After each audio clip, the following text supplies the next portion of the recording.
Halo semua, perkenalkan nama saya Yesenia Selvi Helena Lumantobing dari kelas 11 B1 absen 34. Pada kesempatan kali ini saya akan memaparkan hasil dari analisis saya yaitu berupa kesimpulan dari paragraf 1 dan paragraf 2. Baiklah, yang pertama adalah paragraf 1.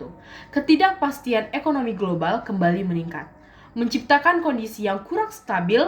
Kebijakan suku bunga moneter di negara-negara maju cenderung meningkat. Kebijakan moneter yang agresif dengan kenaikan suku bunga yang lebih tinggi, dampaknya adalah melambatnya laju pertumbuhan ekonomi secara global dan kondisi ini meningkatkan ancaman terjadinya resesi. Ekonomi yang semakin sulit untuk dihindari memasuki bulan ke-6 pada tahun 2023 dan 3 lembaga internasional memperbaharui kondisi perekonomian dunia. Mayoritas memperkirakan sedikit kenaikan proyeksi pertumbuhan ekonomi meskipun menghadapi kuatnya tekanan ketidakpastian akibat tren kenaikan suku bunga acuan. Selanjutnya adalah paragraf kedua. Proyeksi pertumbuhan ekonomi global oleh Bank Dunia untuk 2023 mengalami revisi kenaikan 0,4% menjadi 1,7%. Meskipun demikian, perekonomian dunia masih berada dalam kondisi genting.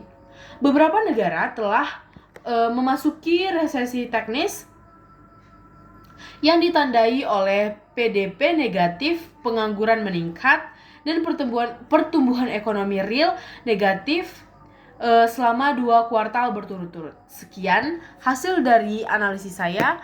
Jika ada kesalahan kata, saya mohon maaf. Terima kasih.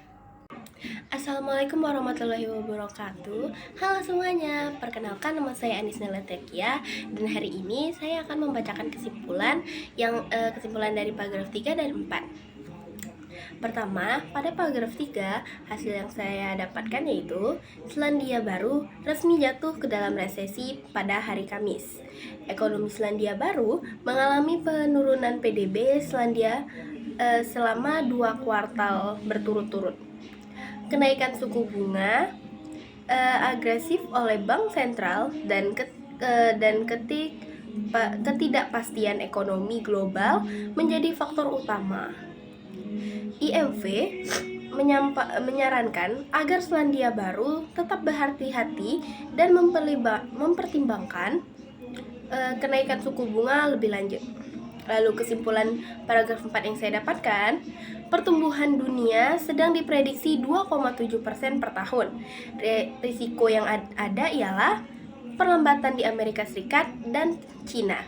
Inflasi tinggi di Amerika sebesar 4%, belum turun meskipun suku bunga tinggi 5% sampai 5,25%. Kebijakan moneter ketat di Eropa dan Jepang, namun di Cina moneternya longgar. Di Cina, pertumbuhan ekonomi lambat dari perkiraan. Inflasi rendah mendorong pelonggaran kebijakan moneter. Ekspor ke Amerika Serikat melambat. Dampak yang dialami adalah daya dorong ekonomi global melemah. Baiklah, paragraf 5, Indonesia dan Asia menjadi kawasan dengan pertumbuhan tertinggi dan sumber pertumbuhan ekonomi dunia. Bahkan, Indonesia disebut sebagai negara yang memiliki titik terang dalam kegelapan atau the bright spot in the dark, di tengah ketidakpastian global. Prestasi itu pun menjadi capaian penting mengingat adanya terpaan tentang global dan pertumbuhan ekonomi negara-negara besar yang melambat. Pada 2022, pertumbuhan ekonomi Indonesia sendiri tercatat cukup solid sebesar 5,3% secara year on year. Perkembangan situasi ekonomi di negara maju tersebut mengharuskan pihak Bank Indonesia dan otoritas terkait untuk memitigasi risiko rambatan terhadap ketahanan eksternal pasar keuangan domestik.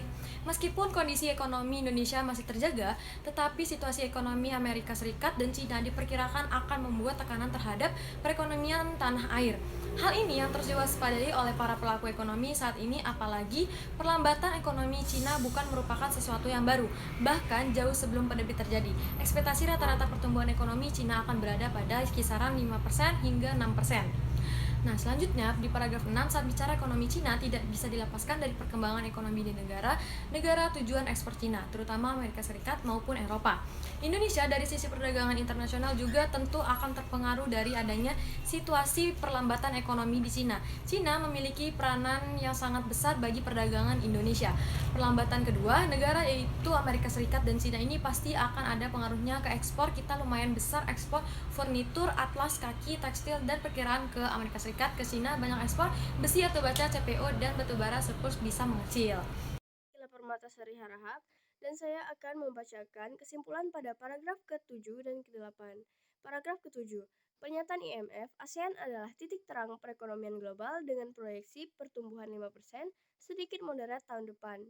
Inflasi rata-rata ASEAN adalah 4%, tapi tekanan meningkat karena pelemahan mata uang lokal terhadap dolar Amerika Serikat. Paragraf ke-8. Jurus jitu dilakukan agar terhindar dari resesi. Di antaranya, disverifikasi negara tujuan ekspor atau produknya yang bervalue, penguatan struktural ekonomi berbasis aktivitas domestik untuk mengatasi perlambatan tajam. Bank sentral dapat melonggarkan kebijakan saat inflasi juga dengan pengeluaran pemerintah. Terima kasih.